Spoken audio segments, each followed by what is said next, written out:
This is the Baymont Podcast with Marty Solomon. I'm his co-host, Brent Billings. Today, I'm with Elle Grover Fricks to study sages and wise women of the text. That's right. So last week, we talked more about the typical daily activities of women in the early Levant, and maybe we heard some things that might have surprised us.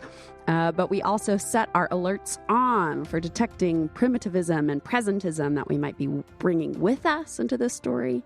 And then right when we left off, we were discussing how both the communal nature of women's tasks and the fact that women came from outside the community into a new one prepped them to be skillful negotiators in public disputes and ongoings. So we're going to start off looking at some of those examples in the text today. So we're starting with 2 Samuel. We are. We're starting in 2 Samuel 13, which you're going to read sonorously, I'm sure, for us. But a little prep before you read that. So in this story, King David's son, Avshalom, is avenging the crimes committed against his sister by their brother Amnon. And that's where the story takes off. So here we are. And I'm reading in the New Revised Standard Version Updated Edition. That's right. At Elle's request. And I will probably say most of these names wrong. So that's okay. Prepare yourselves. Mock you later. Yes, no doubt. But Absalom fled and went to Talmai, son of Ammihud, king of Geshur.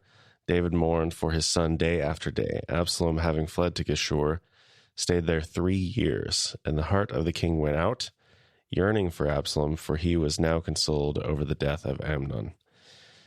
Now Joab, son of Zeruiah, perceived that the king's mind was on Absalom. Joab sent to Tekoa and brought from there a wise woman. He said to her, "Pretend to be a mourner, put on mourning garments, and do not anoint yourself with oil, but behave like a woman who has been mourning many days for the dead.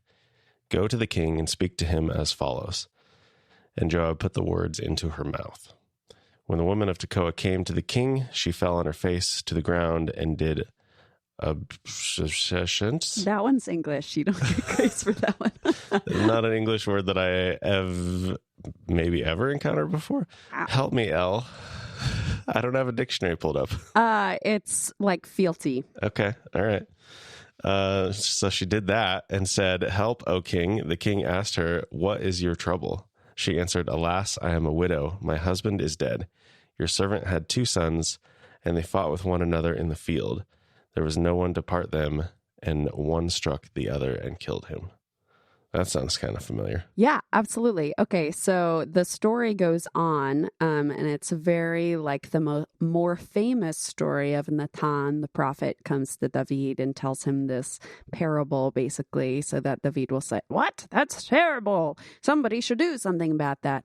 And then Nathan goes, "It's you. You're the one who did it." So this is a very similar story, except for that Yoav has found a wise woman and asked her to play the part that Nathan does, with some craftiness to get the king to see what's going on in the larger situation. Okay, and then we're going to read one other before we pull out some observations and analysis. So the other passage I'm going to read for us is 2 Samuel 20:14 through 22. And the context for this one is this guy named Sheva is leading a rebel coalition against the reign of David. And he's running away from Yoav and his army who's pursuing him. Sheba passed through all the tribes of Israel to Avel of Bet-Maacah, and all the Bichrites assembled and followed him inside. Joab's forces came and besieged him in Avel of Bet-Maacah. They threw up a siege ramp against the city, and it stood against the rampart. Joab's forces were battering the wall to break it down. Then a wise woman called from the city, "Listen, listen, tell Joab, come here, I want to speak to you." He came near her, and the woman said, "Are you Joab?" He answered, "I am." Then she said, "Listen to the words of your servant." He answered, "I am listening." Then she said, "They used to say in the old days, 'Let them inquire at Avel,' and so they would settle a matter. I am one of those who are peaceable and faithful in Israel. You seek to destroy a city that is a mother in Israel. Why will you swallow up the heritage of the Lord?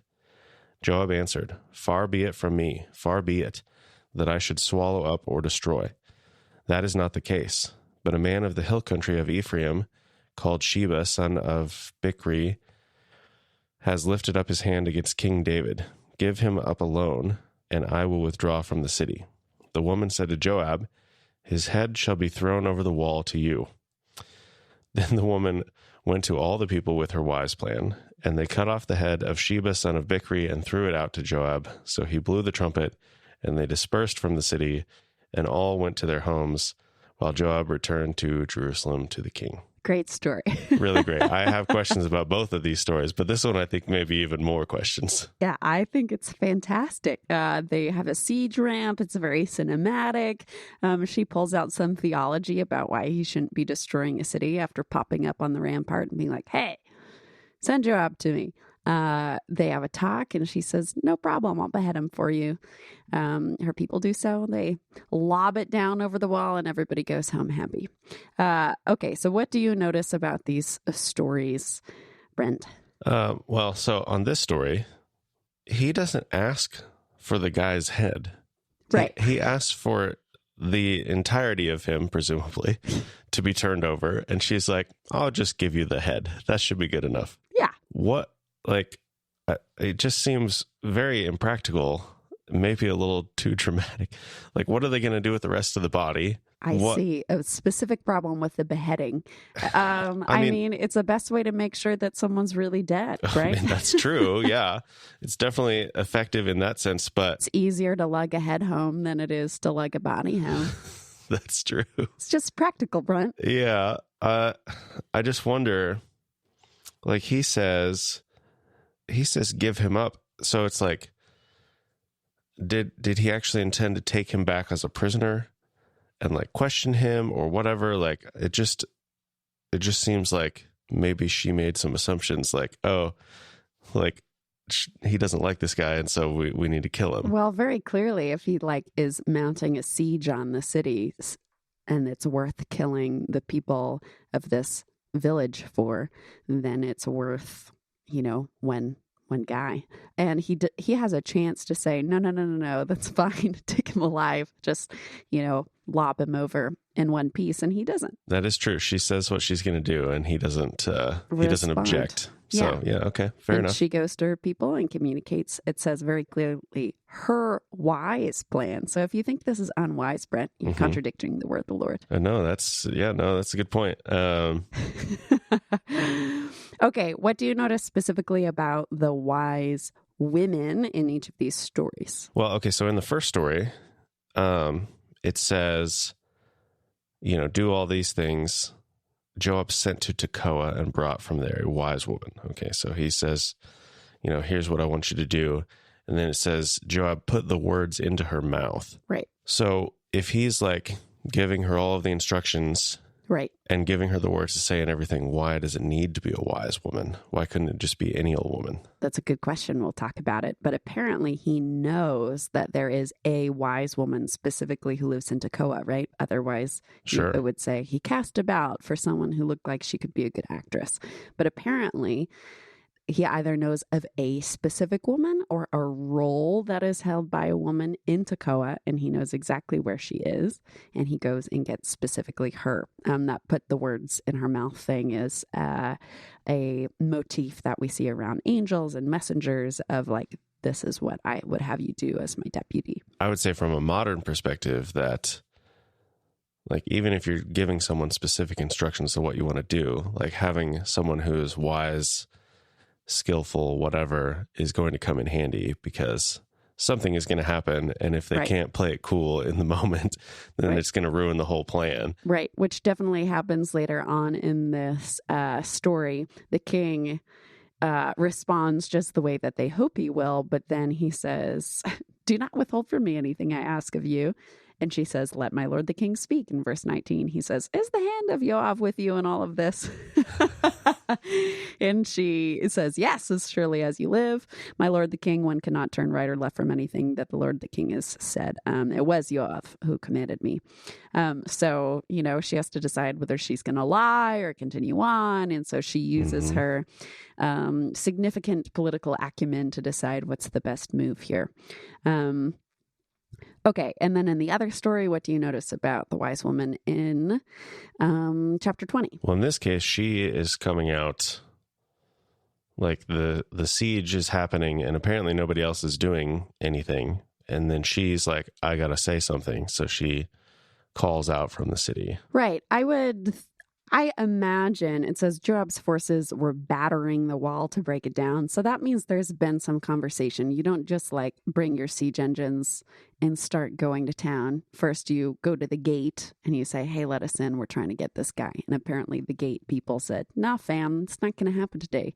And then you're going to bring the siege engines, right? That would be a vast misuse of energy otherwise to like start hammering on the wall if the door is open. So there's been some kind of strategizing going on, and something has happened that makes her pop up Monty Python style on the top of the wall. Yes. But she's described also as a wise woman. As I'm sure you also know, as someone who's been to Israel multiple times, this both describes a northern city in one story and a southern city in another story. And if you were to read it carefully, you'll see in both 14:14 and in 20 verse 18, they both quote Proverbs, not like the book of Proverbs, but they both utilize Proverbs in order to explain their case in some way. So in chapter 20, she says, they used to say in the old days, let them inquire at Havel, and they would settle a matter. So it's in quotes. If you look at it in your text, she's quoting something. So apparently they have seemingly extensive knowledge of wisdom literature that they're drawing into their strategies here to accomplish their goals. So N.K. Gottwald is a sociologist of the Tanakh, and he said that biblical young women were the bonding elements between families and often between villages, just like we said last week. They're intimate with at least two family groups and were trained to function as interfamiliar diplomats. These factors would have expanded the scope of wise women's potential authority. So we certainly see that in this text, right? They're not just standing in the background or in a back room on the board of the city being like, has anybody told Joab that we'll just give him his head, right? She demands to speak to the commander. People listen to her. It is apparently a position of some authority that her orders are followed. She presents the plan to the city and the city says, yes, let's do that. So she's a good leader who brings her people along with her. But certainly she's not a background character who figures out in some kind of subversive underdog way to get the head of Sheva to Yoav. She orchestrates the whole thing, right? And apparently Yoav knows about these kinds of women because there's more than one and they're called A, not the. If it was the wise woman, that would imply that there's just kind of one out there, kind of like a Deborah situation. But he knows that they have these skills, and so he utilizes those skills to talk about something to David that he doesn't feel equipped to talk to David about. So in the case of Tekoa, it does say sent to Tekoa and brought from there a wise woman. Right. So is Tekoa this community known for their wise women? And it's just like, oh, it doesn't matter who, just get one from Tekoa and it'll be good. Or, yeah, because it seems like there would be maybe not necessarily, maybe at least one in every town, I would think. I would love a midrash about a whole bunch of wise women who live in Tekoa, and it's just like the wise woman town. But we see it come up in other passages in First Chronicles and Second Chronicles, specifically in Jeremiah. Amos is from Tekoa, and so it doesn't seem like it's kind of like a priestly town sometimes we have where everybody there is a priest. It seems like it's a role that's being filled in Tekoa that Joab happens to know about. Yeah, there was one other thing. I was looking at the NET footnotes clued me into this, but when she first comes and talks to the king, she says, "Your servant had 2 sons and they fought with one another." And the word for servant is like a very lowly servant. But then later, beyond where we read today, she uses a different word for servant. I think it's in verse 15. So she mixes it up, and like she's still labeling herself as a servant, but she's elevating her position. And the footnote says that is potentially the higher level servant is potentially one who would hold some obligation from the king, versus the lowlier servant who would have nothing that they could demand, basically. What was the second servant usage there? Verse 12, did he say? Verse 15. Verse 15. Oh, I see it. Okay. Okay. Okay. I think that could just speak to her wisdom. Like when she initially approaches the king, she's putting herself in the lowest position, making herself, most likely to succeed, and like lots of humility. Like she's approaching him, and she needs to get into a conversation. And if he just dismisses her out of hand because she comes in, presumptuous about her position. So she gets into the conversation, and then as the conversation progresses, she elevates her position and then turns that into something that she can get the king to do. So to listen to. Yeah, excellent. And she doesn't make him annoyed enough to want to murder her because, she's the hand of Yoav here. Like, tell that guy to get in here right now. Could have gone that way. Okay, but so we have these 2 examples of a wise woman. But if we think of the wise woman of the whole wisdom literature, the one who immediately pops to mind to me is the archetypal wise woman in Proverbs, right? We have the first whole 9 chapters of Proverbs is about a woman who's described in various ways, contrasted with folly, who is described as a sex worker, right? So I am used to, in the Sunday school I grew up in, they had the teenagers read the book of Proverbs out loud, which, of all the moves to make, like teenagers need wisdom. So it's a solid move. Sure. But the vibe that I got at that time was that wisdom was annoyed and she's crying out all the time. So I imagined her kind of sobbing and swooning all over the place like a Victorian lady fainting on handy chaises, just being like, oh, if only people would listen to me. This is so sad. And sometimes our translations are what is messing with us. So can you read again NRSV Proverbs 1 verses 20 and 21, which is her opening section. And again, there's 9 chapters that you can do analysis of here, but we're only going to look at these 2 verses. Wisdom cries out in the street. In the squares, she raises her voice. At the busiest corner, she cries out. At the entrance of the city gates, she speaks. Right. So hopefully a few things stand out to us there that we'll talk about in a second. But in the Hebrew, it doesn't say crying out at all, much less twice. These are the verbs. First one is raising a war cry, like before the military goes into war, they ranen, and it says that that's what she's doing. The second time, it says she gives her voice, like you give a gift. The third time, it says that she's calling out, which is the word for also when you're reading publicly. And so crying out, again, that would be a little bit dramatic if you're like reading and crying. And then finally, speaking, which again, to me, feels very different in tone than crying out like a damsel in distress, right?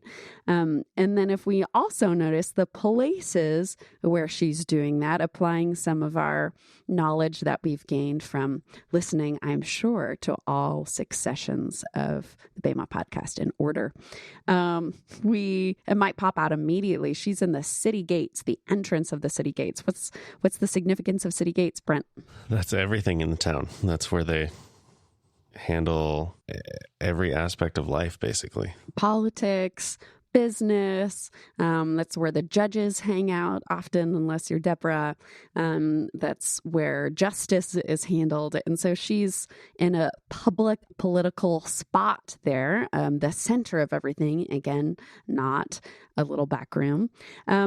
The other places she's listed outside in the public square, similar type of thing. One interesting, the third one there, it says the head of the place where everyone discusses.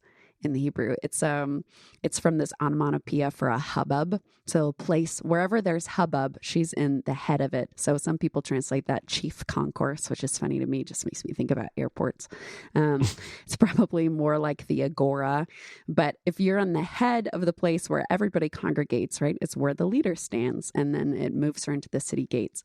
So she's more a less sad Victorian woman and more authoritative speaker, right? Raising a war cry about wisdom is a very different image.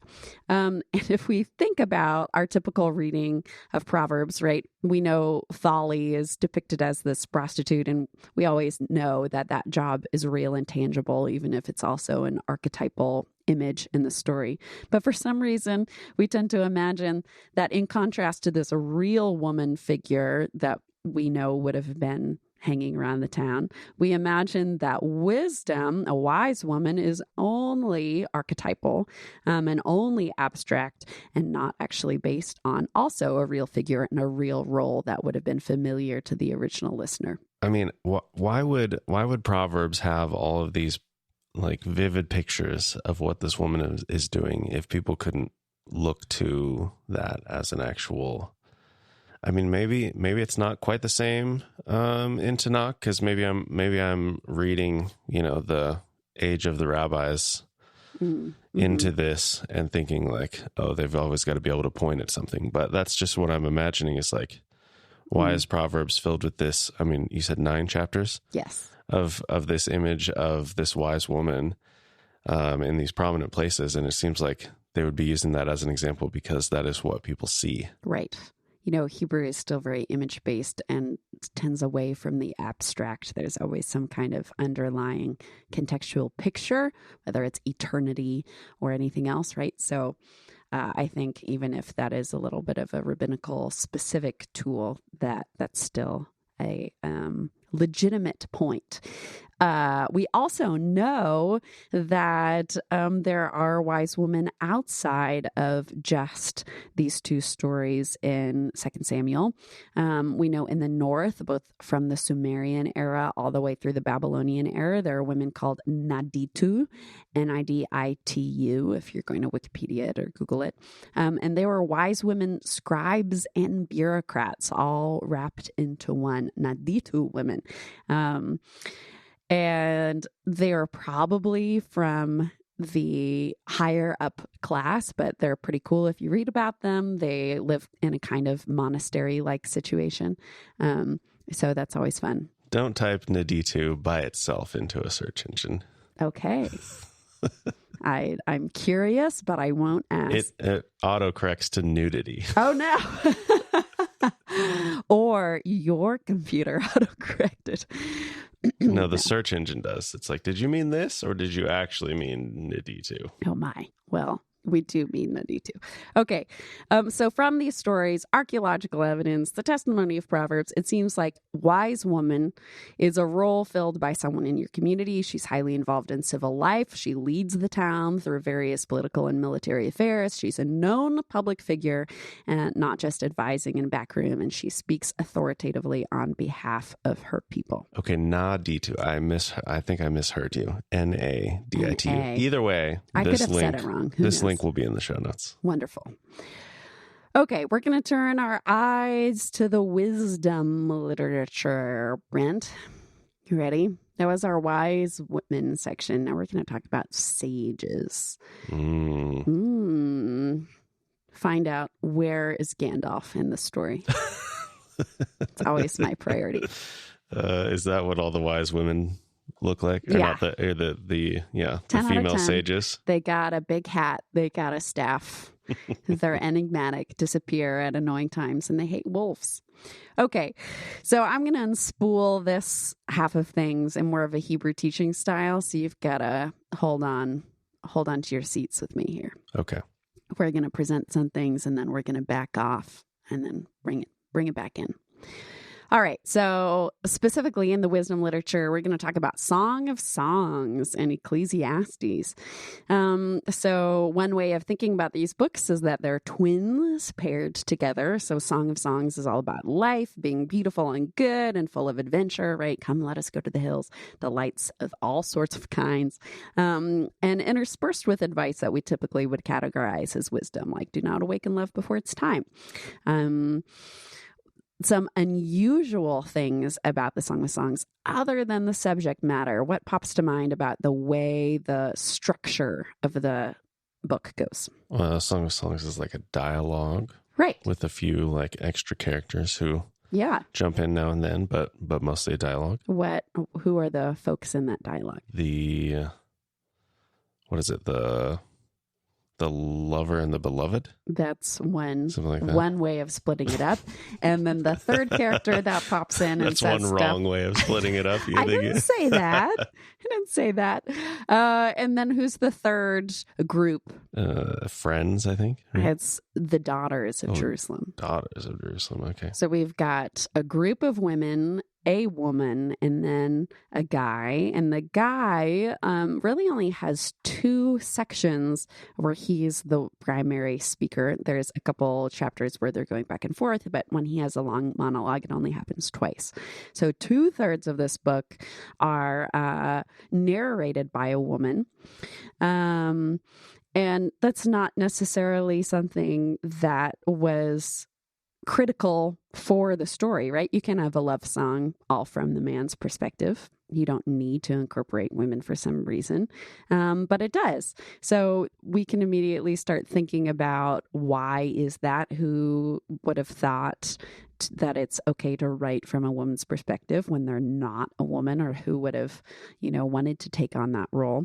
And the immediate thing that we'll think of if we are familiar with the verse is that, or the book, is that traditionally who wrote this? Solomon, right? Many of our Bibles say Song of Solomon instead of Song of Songs or Canticles or Shir HaShirim. Your NRSV UE says Song of Songs, and my NIV says Song of Songs, but also my NET says Song of Solomon. Yes, there's a spread of options. Also, NRSV says Friends in the subtitles, so...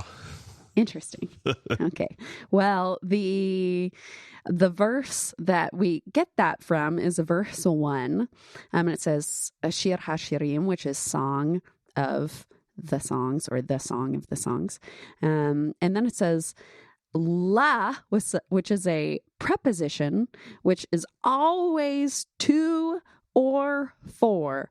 And then Shlomo's name. So it's to or for Shlomo. We have a grammatical form called smichut that we use all the time to designate of. And in fact, we have it in those first two words, Song of Songs, right? And it doesn't say that. It doesn't say Song of Songs of Solomon. It says to Solomon or for Solomon.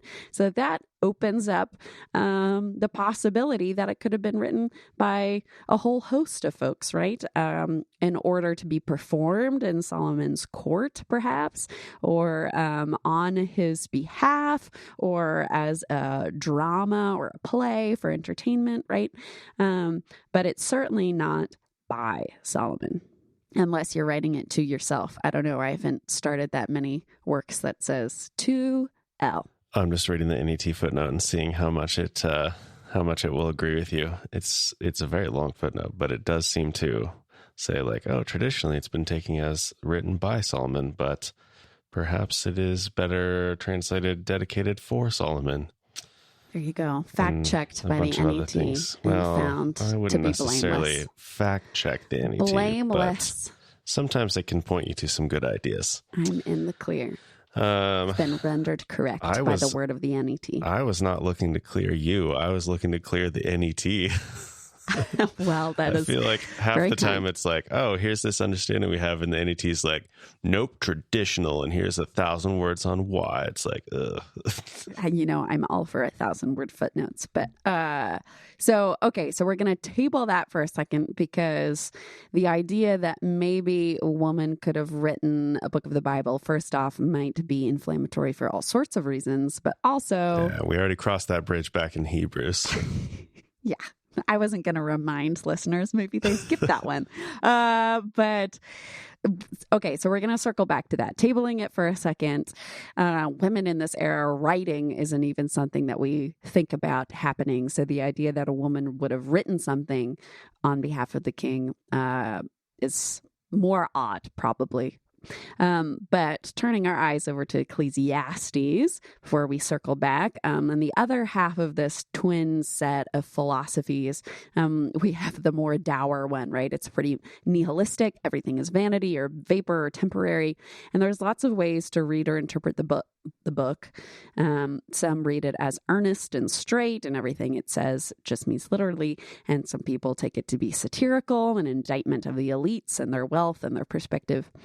But it opens less vaguely than Song of Songs, because it literally says the words of Kohelet, which we'll talk about in a minute.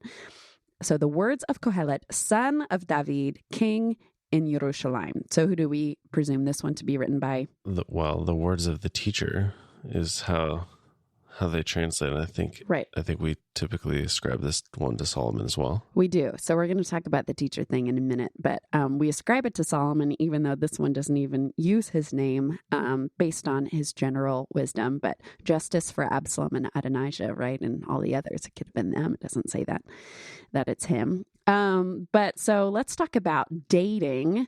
We're going to kiss it goodbye. Just kidding. We're going to talk about archaeological dating, or dating of the text. So lots of times when we discuss when something was written, it's a whole spectrum. There's folks who end up in the minimalism category and some who end up in the maximalist category. And all of those generally is fine. Wherever you want to land, you can do so in good conscience across a certain spread of dates, right? But sometimes we have a hard line of,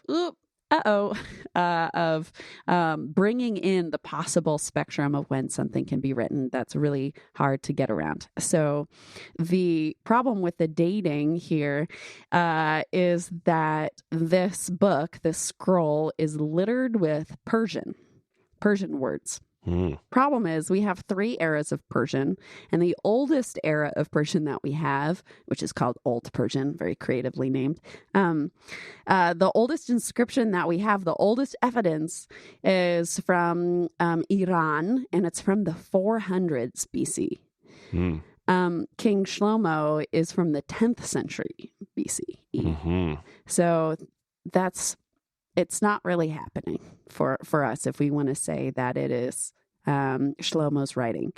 However, so should I throw my whole book of the Bible in the toilet because clearly it's all full of lies and trying to lead me astray?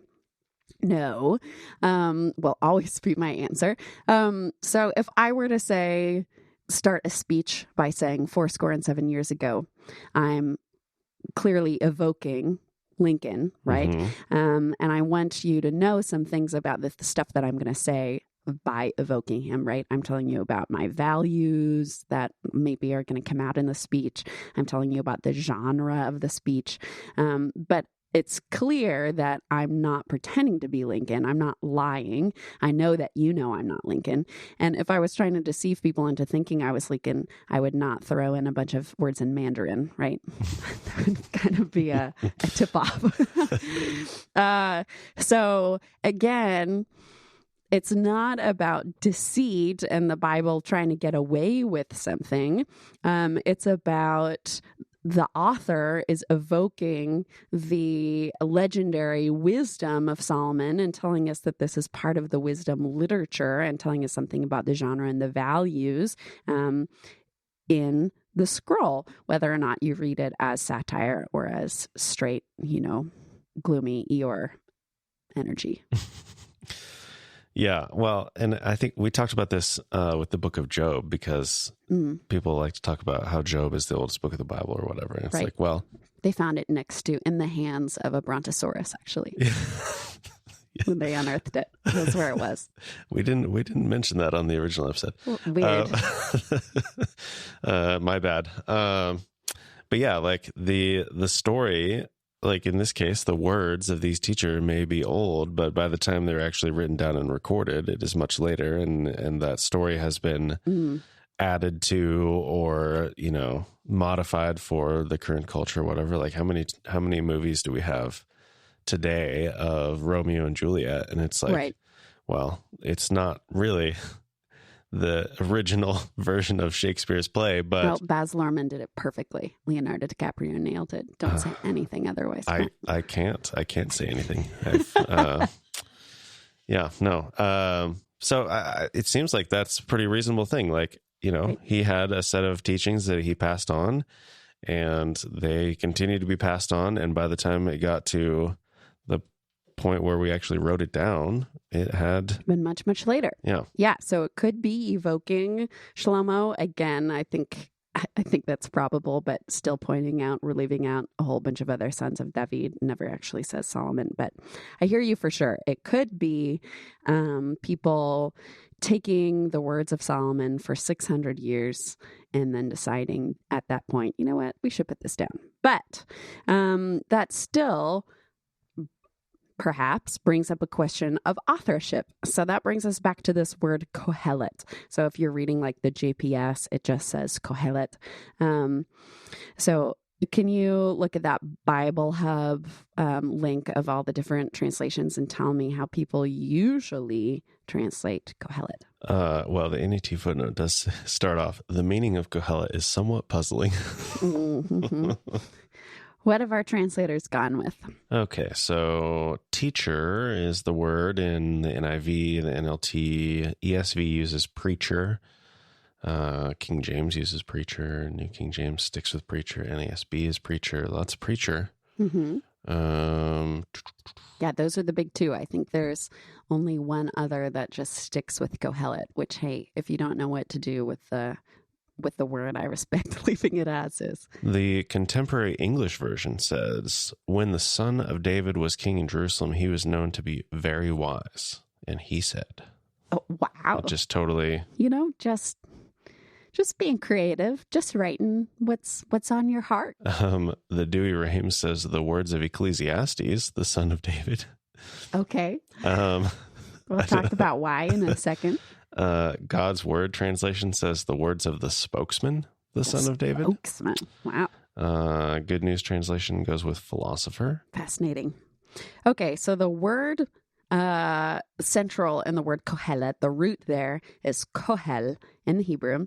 Kohel means to assemble or to gather. So this is used pretty frequently. It's used a lot when Moshe is gathering his people together to yell at them for something or celebrate. You never know, but it's usually yelling. He'll say, Kohel, assemble. There's an Avengers joke somewhere in there that I'm not going to spend time on. And so it can also be made to be a noun, assembly. So Ecclesiastes is the name of the book in English because in Greek, in the Septuagint, we replaced ecclesia for kohel, which is where we get our word church from, because our gathered assembly today is a church. So when we get this root in our first verse, people are doing their best of like, okay, an assembler or someone who's speaking before the assembly. And so we put teacher in there, even though there's a Hebrew word for teacher. We put preacher in there because we live in our context and we have preachers. And so, whatever, spokesman, philosopher, sure, those people also speak before an assembly, right? There's also a way that you can work with the word. It's a lot of the scholarship is landing on at the moment, where they think that it's not necessarily someone speaking before the assembly, but rather someone who is doing assembly. They're actually assembling things. Specifically, they're assembling or gathering together wisdom texts, wisdom proverbs, wisdom literature. So more of the role of a sage, the role of someone whose job it is to know wisdom literature and pack it together and be a resource dispensing it out to people. Either is fine with me. It's one of the things where if I die tomorrow, show up in heaven, and they're like, no, it was actually an assembler. I'll be like, okay, that's great. Awesome.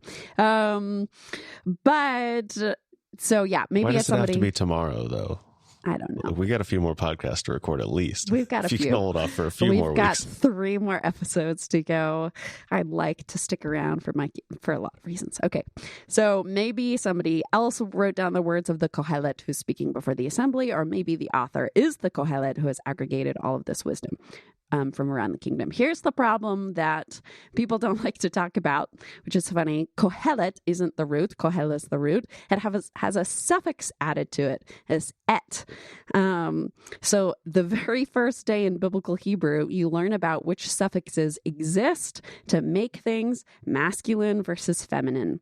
And the et sound that at the end is one of the 2 ways you make something feminine. This is very black and white. This is like the difference between Bernard and Bernadette, like George and Georgia.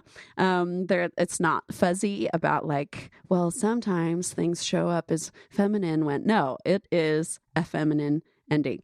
And sometimes it's obfuscated by people being like, it's an alternative form. Yeah, it's an alternative form just as much as Bernadette is an alternative form for Bernard, right? It means the female version. So I'll let everybody in their own context spiral into despair and chaos on whether it's a woman preacher, female preacher, right? But Elle, I told Elle, don't get me started on using woman as an adjective and female as a noun, because I've got a whole soapbox on that. So we're just going to set that aside. I tried to bait you for a little deflection from the drama, but alas, it didn't work. Okay, so we can wrestle with that on our own time. But the possibility that she's a sage, so if she's someone doing the assembly of all this wisdom text, right? We saw these wise women earlier quoting these apparently proverb-like statements. How does this match up with our presumption coming from primitivism, right, that women can't even read or write? It's probably true that many people couldn't read or write, right? Like men also couldn't read and write most of the time until we get to the rabbinic era, right, for different reasons. But if you are out there living your agrarian dreams, making that good kosher wine, you're not going to necessarily be reading Plato in your afternoons. Well, and I think that goes back to our last episode where it's like a substantial portion of time was taken up doing the stuff that seems like basic tasks to us today. There just wasn't time to deal with reading and writing. You gotta grind all your own flour. You're not going to be penning lengthy things. So it is probably the occupation of the elites when it exists. But again, we talked about the Naditu women in the north. So they certainly are reading and writing. We know that female authorship is a known phenomenon. And Hedwana was a member of the royal family, a poet. William Hollow calls her a systematic theologian. M.V. Fox says it's quite likely that women composed songs, and there's no reason to assume that this kind of composition was the province of men exclusively in the ancient Near East.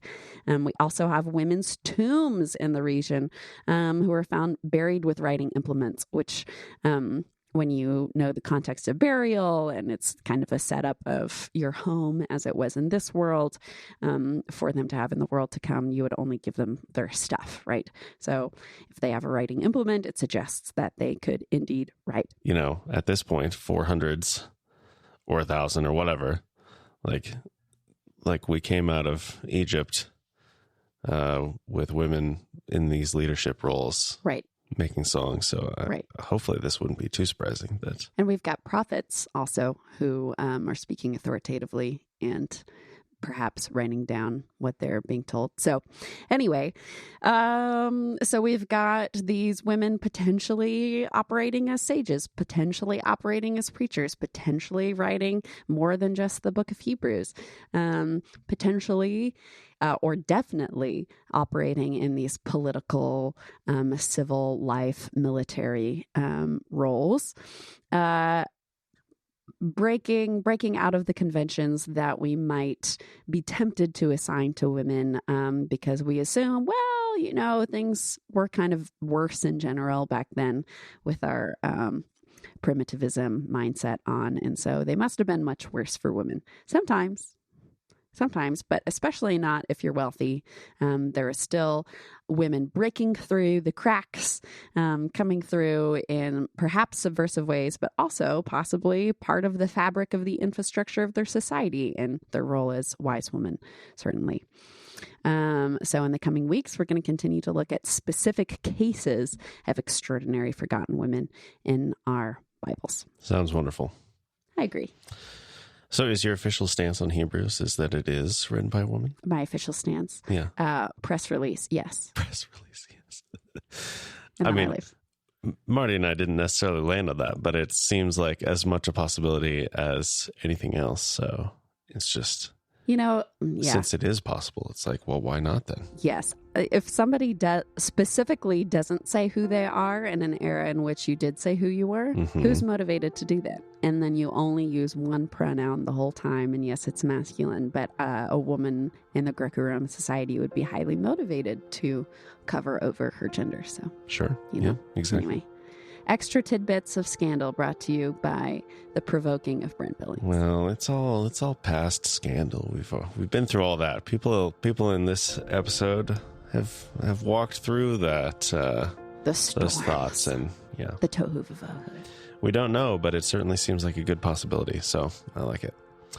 Wonderful. All right, we will be back next week with many more women. They're more than you might realize. That's the whole idea of this. Yeah, I'm excited.